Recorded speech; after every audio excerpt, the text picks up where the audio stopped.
Cars zipped past, horns blaring as impatient drivers swerved around the luxury SUV stranded in the middle of a busy Lagos road. The sun was merciless, pouring heat like fire, and the man in spotless white clothes was drenched in sweat. His red cap clung loosely to his head, tilting each time he bent under the open hood, desperate to coax life back into the machine. For almost an hour he had tried everything. Still nothing. Pedestrians passed by, some slowing for a glance, some shaking their heads. No one offered help. Perhaps it was the intimidating shine of the car model, or the crisp sharpness of the man's clothes. Whoever he was, he didn't look like someone you walked up to casually. But time was pressing. James Jonathan, billionaire CEO of James Autos, was stuck in traffic, on the wrong side of it, and about to miss the most important executive meeting of the year. His investors had flown in from Dubai. His phone buzzed again. "Are you almost here, sir?" What could he answer? That his multi-million naira SUV had simply died without warning, right in the middle of the road? His jaw clenched. He had no choice but to admit defeat, until two figures appeared. They were not mechanics. That much was obvious. Two slim girls, no older than 16, brown-skinned, their skirts worn, their blouses faded from too many washings. Sweat glistened on their foreheads. Their long, unruly hair blew in the hot breeze. And yet, their eyes, sharp, confident, focused, were fixed on the engine as if they had studied it before. "Hello, sir," one of them said softly. "What's wrong with your car? We can help you fix it." James blinked, then stared. "You can what?" he asked, half amused, half irritated. "Do you even know what kind of car this is? Not all trained mechanics can handle it." "Just trust us," the other replied. "We saw you struggling. Let us try." James studied them skeptically. They looked far too young, far too fragile. What could these girls possibly do? Yet he had no other options. With a doubtful sigh, he stepped back. "All right. It won't start when I turn the key. It just cut off, no warning." The twins moved quickly. The first girl, Ellie, gave a nod to her sister. Liliana reached into her blouse and pulled out a small rusty spanner they carried everywhere, like others carried Lucky Charms. "Start the car, sir," Ellie instructed. James obeyed. The engine clicked, coughed, then fell silent. "That's it," Liliana murmured. "Grounding problem. Pass me the cutter." From their tiny cloth bag came wires, a fuse, and small tools. With surprising speed, they twisted, adjusted, replaced. Their movements were not those of amateurs, but of seasoned hands, steady and sure. Barely 3 minutes passed before Ellie straightened. "Try again, sir." James rolled his eyes but turned the key. The SUV came alive instantly, engine humming like new. For 5 long seconds, James sat frozen, stunned. Then he leapt out of the car as though he'd seen a ghost. "Wait, what? What did you just do?" "A minor fault," Liliana said calmly. "A blown fuse and grounding issue. Many cars like this have it." James's jaw slackened. He shook his head, bewildered. "What are your names?" "Ellie and Liliana," they said together. He let out a low whistle, almost in disbelief. "I'm James. James Jonathan, CEO of James Autos." The girls stared, wide-eyed. They knew that name. Everyone did. James reached into the car and pulled out a business card. "Call me this evening. I need to speak with you both." Ellie hesitated. "We don't have a phone, sir." James looked at them, then back at the SUV. With a sudden decision, he reached into the glove compartment and withdrew a fat brown envelope. "Take this. 500,000 naira. Buy a phone. Use the rest for yourselves. And call me." The girls froze, staring at the envelope as though it were a golden key to another life. Liliana clutched it like it might vanish if she loosened her grip. James gave them one last look, then slid back behind the wheel. The SUV purred back onto the road, leaving the sisters speechless in its exhaust. "Ellie, did we really just fix James Jonathan's car?" Liliana whispered. Ellie blinked, still dazed. "I think we did." They walked slowly, carefully, as though afraid the world might notice and snatch the miracle away.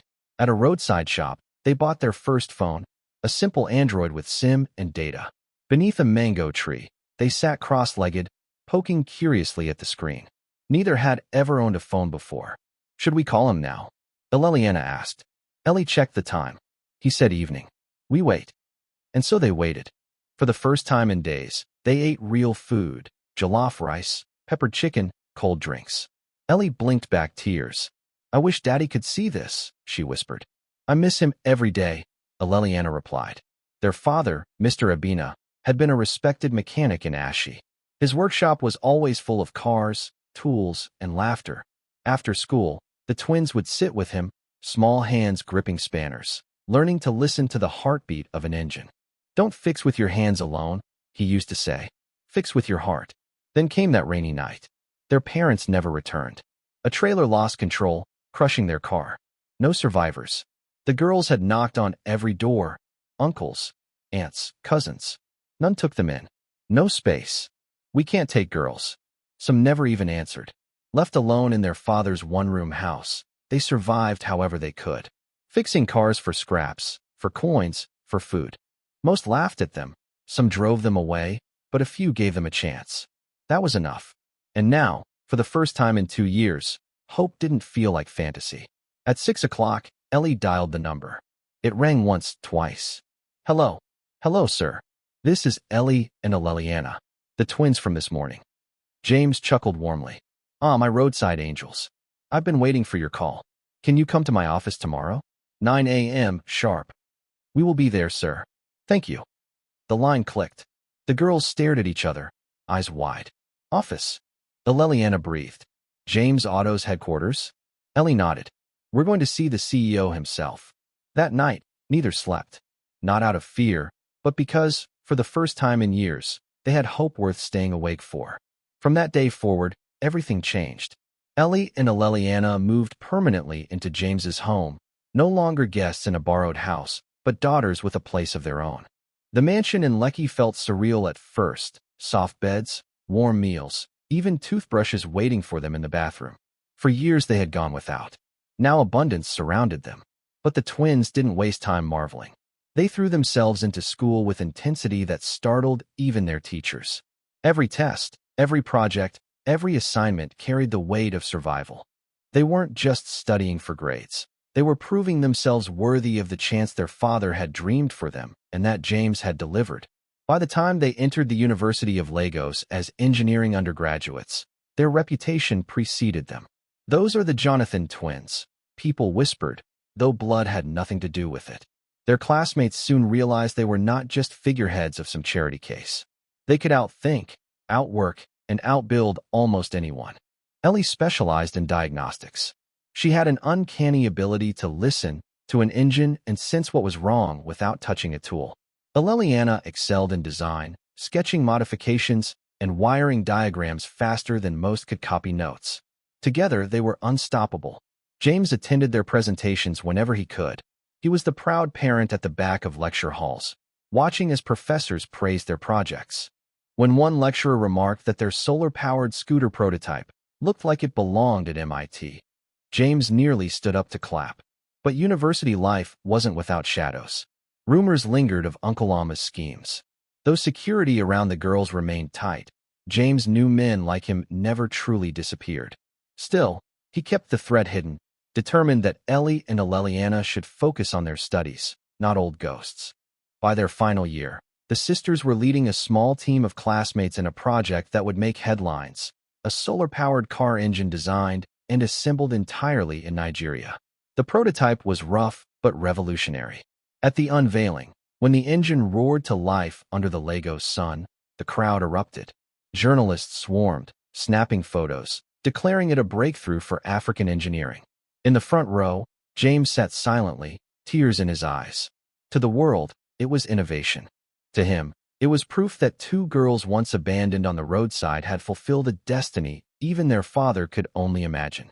After graduation, offers poured in from international companies, automotive giants, research institutes, startups in Europe and the US.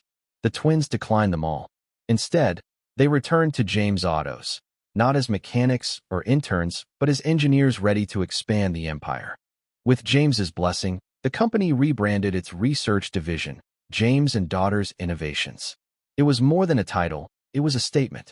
For the first time in Nigeria, a major auto manufacturer had women not only in the lab but leading it. The twins didn't just accept the role, they redefined it. Their first initiative was the Women in Engineering program. offering internships and scholarships to young girls across Lagos who, like them, might otherwise be invisible. Workshops filled with eager students soon buzzed with the sound of drills, spanners, and laughter. The media loved the story, from orphan mechanics to industry leaders.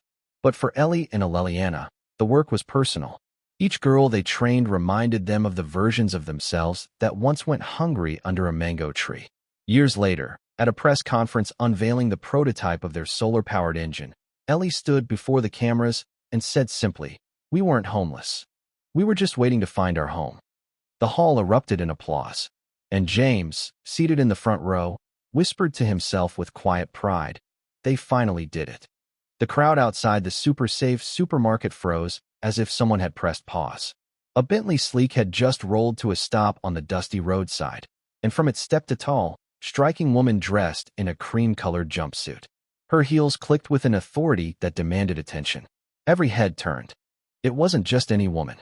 It was Monica Williams, billionaire, tech genius, Africa's software queen, Forbes cover star. Mothers whispered prayers that their daughters might become half of what Monica had achieved. But today she wasn't here for press or boardrooms. She walked with purpose toward a ragged man slumped against a stack of crates. His coat was threadbare, layered over a faded green shirt stained by weeks of dust. His beard was tangled, his hair wild. His black bag sagged like it carried the weight of a ruined life. He looked up slowly, confused. Women like Monica did not stop for men like him. She paused, smiled. "My name is Monica." He blinked. Jacob Uche." And then she did the unthinkable. "I've seen you here before. You speak like a scholar. You talk about data, about business, like someone who's lived in that world. I don't know your story, but I believe you deserve another chance." She drew in a deep breath. Her heart hammered. "So, I'm asking you something insane. Will you marry me?" Gasps rippled through the street. Phones lifted.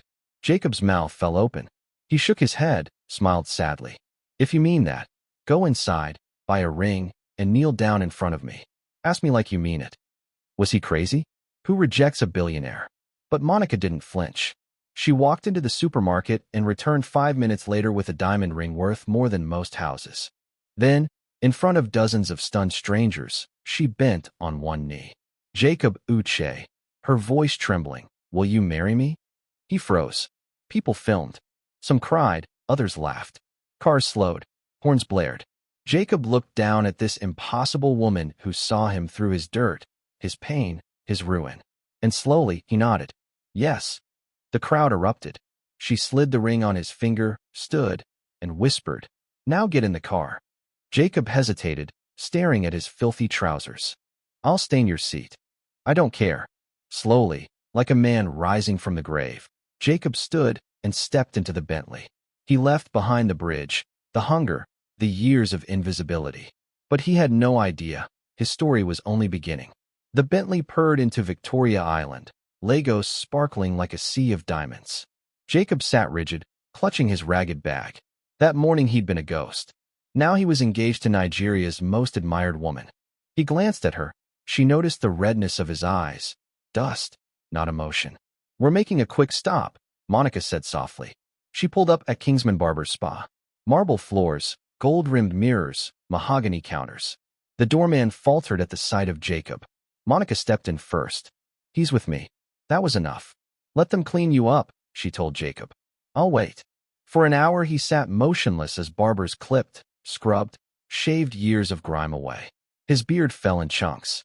His hair was cut, styled, brushed until he looked ready for a magazine cover. When they handed him a mirror, he hardly recognized himself. Jawline sharp, eyes intelligent, fire rekindled. A stylist held out new clothes, a crisp white shirt, black trousers, polished loafers. He hesitated, then changed. When he stepped out, Monica gasped. Before her stood not the scruffy man from the roadside, but someone reborn. She smiled. "Now that's the man I saw." Jacob's throat tightened. "I feel like I just came back to life." "You haven't seen anything yet," Monica replied. The Bentley glided into a mansion wrapped in glass and palm trees. A fountain sparkled, a golden retriever barked in welcome. "This is your house?" Jacob asked. "No," she smiled. "It's our home now." Inside, chandeliers glittered. The air smelled of vanilla and lavender. On the staircase, a little girl appeared, rubbing her sleepy eyes. "Mommy, who's that?" Monica knelt. "Sophia, meet Jacob. He'll be spending a lot of time with us." The child studied him. "Are you a good person?" Jacob smiled softly. "I'm trying to be. Then you can stay. But no scary stories at night." For the first time in years, Jacob chuckled. That evening, Monica served him steaming jollof rice, fried plantain, chicken. He ate slowly, savoring every bite. Later, on the balcony overlooking Lagos, she joined him with 2 glasses of wine. "Tell me, Jacob, who are you?" He stared at his hands. "I was once one of Lagos's best data scientists. I worked for international firms. I trained analysts. I built models for banks, for governments. I had respect. I had a wife, Cleety, 2 kids, Amanda and Namdi, my parents with us.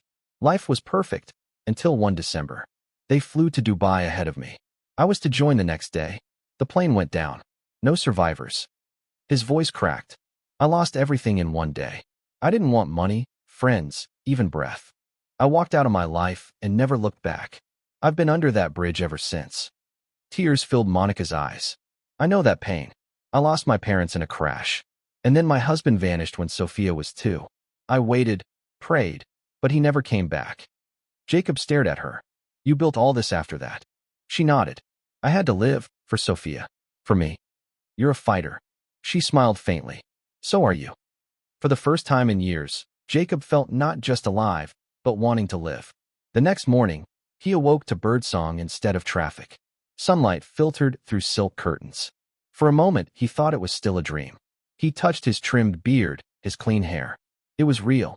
A knock. Sophia peeked in. "Good morning, Mr. Jacob. Mommy says breakfast is ready." "Good morning, Sophia. Call me Uncle Jacob." She grinned and ran off. At the dining table, Monica sat in a navy suit, laptop beside a bowl of fruit.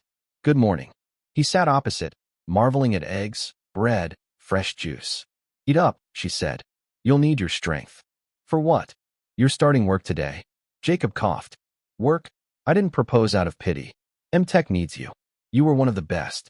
That skill doesn't vanish. You just need someone to remind you." "I don't know if I'm ready."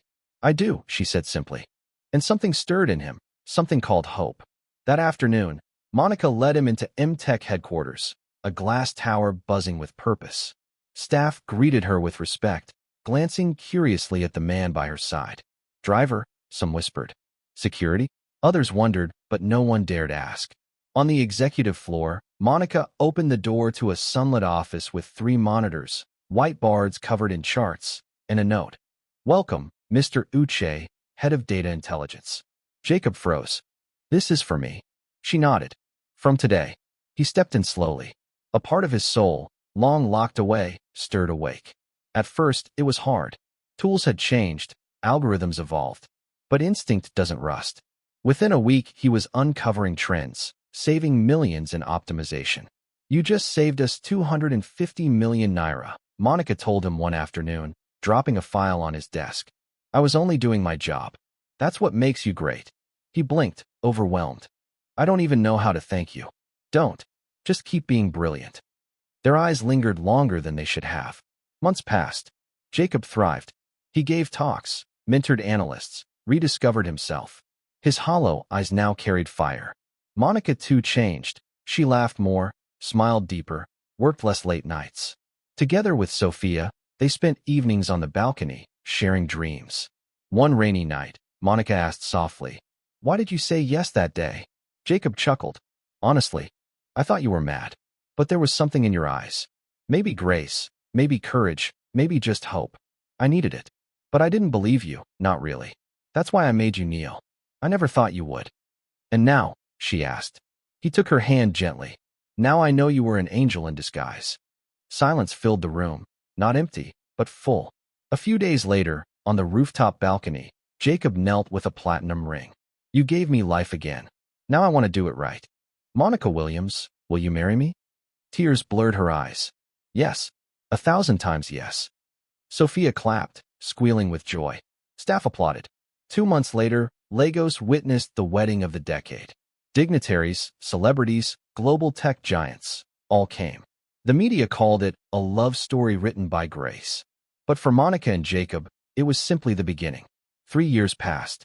The world watched their story unfold. Documentaries, headlines, endless fascination. But inside, they lived in peace. Jacob, now co-CEO of M-Tech, led alongside Monica, expanding across West Africa with AI-powered innovations. Yet greater news stirred at home. Monica was pregnant. Tears of gratitude spilled the day she found out. Sophia, now 7, would become a sister. Months later, Monica hummed in the kitchen, her baby bump showing. Jacob paused in the doorway, watching. "What?" she laughed. "Nothing. You just look like a dream I thought I'd lost forever." 2 months later, their son was born, Williams Chinedu, named for their parents. Monica wept with joy. Jacob held them close. "This is the family I thought I'd never deserve again." Years rushed forward. Sophia grew into a brilliant student, graduating as a doctor at just 18. At her ceremony, a young biomedical engineer named Oina introduced himself. Conversations became calls. Calls became love. At 21, he proposed. At her wedding, Jacob gave a toast that silenced the hall. "Years ago, I lived under a bridge. I had lost my wife, my children, my parents, and myself. I thought I had no reason to live. But an angel found me. She didn't see a homeless man. She saw someone who still had something to give. And today, I watch our daughter begin her own journey. My life has come full circle." The hall thundered with applause. 9 months later, Sophia gave birth to a daughter, Emirachi, God's grace. Jacob held his granddaughter and whispered, "You're born into a miracle." The family grew. Monica's mansion echoed with laughter. M-Tech celebrated its 20th anniversary, awarding Monica and Jacob a Lifetime Impact Award. On stage, Jacob spoke. "This isn't a trophy. It's a testimony that grace is real, that second chances exist, that love is belief." The hall rose in ovation. 10 years had passed since Monica knelt on a dusty street. Together, they had built not just a company, but a legacy of second chances. And the world, watching, finally understood. Sometimes the greatest empires begin with a single act of faith. Years slipped by, but the bond between Monica and Jacob only deepened. Their mansion no longer felt like just a house. It was a sanctuary. The gardens echoed with laughter, the halls with stories, and the family table with debates about science, faith, and the future. Williams, their son, grew into a boy both mischievous and brilliant. At 9 years old, he was chasing butterflies across the lawn while coding a tracking app on his tablet. Beside him, little Amarachi, Sophia's daughter, giggled as she ran barefoot, her dress fluttering like wings. Jacob, now silver-streaked, watered the roses with quiet devotion. Monica stood at the window, tea in hand, and smiled. This simple joy was everything she had once prayed for. But Monica's mind never stopped dreaming. That evening, she gathered the family in the living room. Sophia and her husband sat with Amarachi between them, Jacob beside Monica, their hands intertwined. "I've been thinking," Monica said.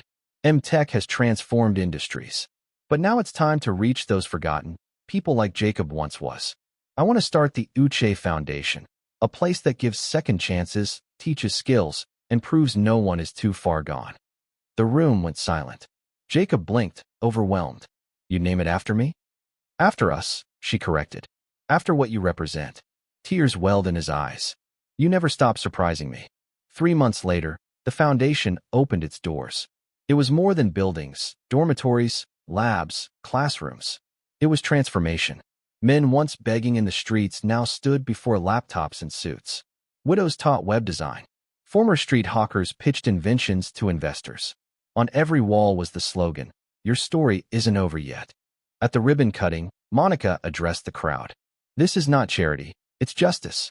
A reminder that no human being is beyond redemption." Jacob added, "When I lost everything, Monica gave me a reason to live. That's what this foundation is about, giving people reasons to rise again." Years passed. The Uche Foundation expanded across Africa.